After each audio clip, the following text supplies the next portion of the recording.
Oke, assalamualaikum warahmatullahi wabarakatuh. Ketemu lagi dengan gue Imam Bagus Hadi Wijaya 380. Sebelum nonton videonya jangan lupa klik tombol subscribe di bawah sini. Oke teman-teman, kali ini kita akan membahas yang lagi viral, yang lagi ngehit, yang sedang mencetak sejarah baru, yaitu di Timnas U23 yang mampu masuk ke 24 besar ya di Asia. Nah ini keren banget teman-teman.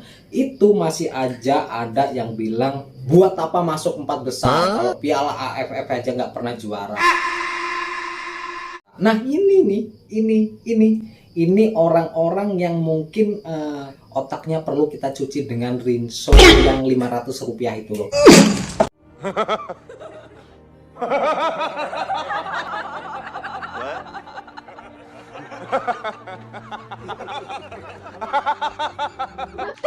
Dan ada juga yang bilang, untuk apa berprestasi kalau pemainnya itu naturalisasi semua. Nah ini juga nih, ini juga otaknya perlu dicuci pakai sabun colet dicampur pakai abu bekas bakar bata.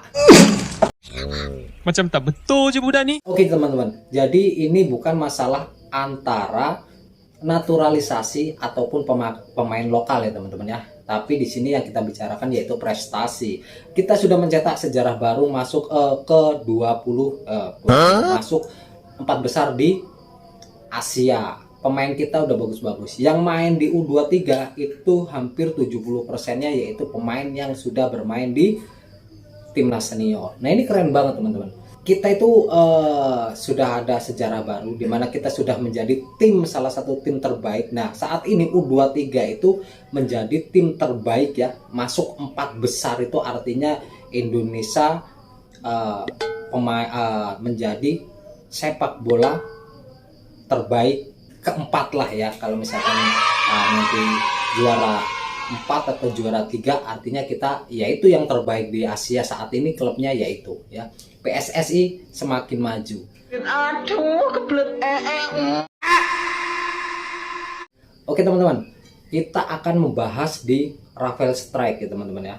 Rafael Strike ini banyak yang mencaci maki, menjadi bulan-bulanan karena menjadi striker tidak pernah mencetak gol. Dan kemarin saat melawan Korea, Rafael Strike benar-benar strike ya teman-teman ya, mampu mencetak 2 gol ya. Dan itu golnya itu keren-keren banget, berkualitas banget, finishingnya itu bagus banget, bukan gol dengan tanpa sengaja ya teman-teman ya. Misalkan gol tanpa sengaja itu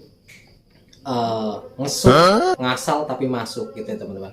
Terus umpan bola rebound gitu teman-teman ya, atau sundulan yang asal nyundul masuk, enggak, tapi ini finishing dengan sengaja dia mencetak gol, itu bagus banget teman-teman.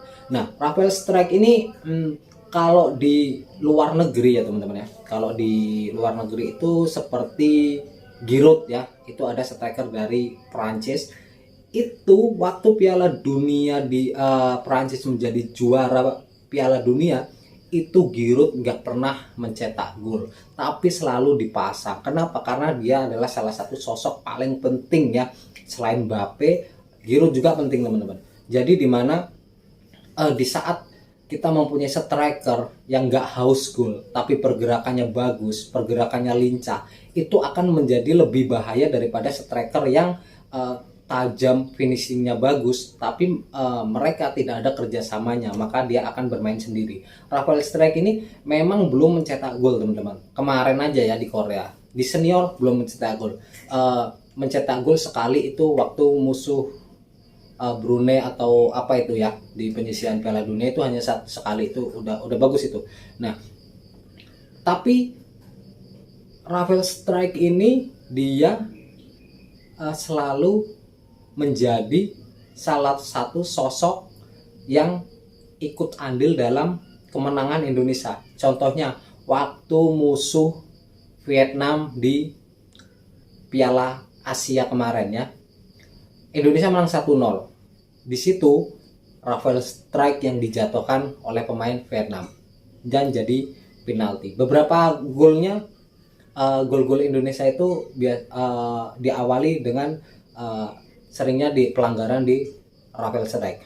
Karena kenapa? Karena memang untuk di pergerakan Rafael Strike ini, kalau dia udah lari bawa bola itu ya, bola waktu dia dekat kotak penalti ataupun di luar kotak penalti, memang itu sangat bahaya. Kenapa banyak pemain musuh itu ngincernya Rafael Strike?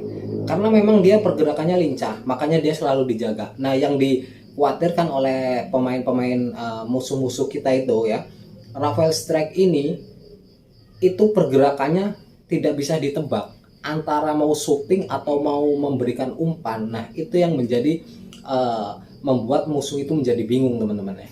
Jadi back musuh itu bingung kalau Rafael Strike itu pegang bola, itu mereka tuh bingung. Ini orang ini mau nyuting atau mau ngumpan. Nah, jadi seperti itu. Makanya kenapa Rafael Strike di timnas senior pun selalu dipasang, selalu menjadi starting line up tanpa tergantikan ya teman-teman ya. Meskipun nanti di babak-babak menit terakhir selalu diganti karena memang staminanya menurun, tapi selalu dimainkan di menit awal. Padahal kita mempunyai striker yang bagus seperti Ramadan Sananta, ada juga Lili Pali ya, striker lokalnya itu ada Irfan Jaya ya teman-teman ya, Osvaldo Hai. Tapi kenapa Sinteyong memilih untuk Rafael Strike menjadi striker utama ya? Ya karena memang itu ya teman-teman, itu yang dicari oleh Sinteyong untuk mengobrak-ngabrik lini belakang. Jadi lini belakang musuh itu bukan salah satu sosok menjadi sosok striker yang tajam ya teman-teman ya,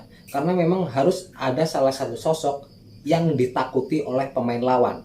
Nah, di sini Rafael Strike ini meskipun dia jarang mencetak gol, pergerakannya itu ditakuti oleh para lawan-lawannya. Kenapa ya? Karena selain lincah, dribble bagus, shootingnya akurasinya pas, makanya mereka selalu menjaga Rafael Strike. Dan kemarin sudah membuktikan bahwa Rafael Strike memang layak untuk masuk menjadi starting line up di timnas Indonesia.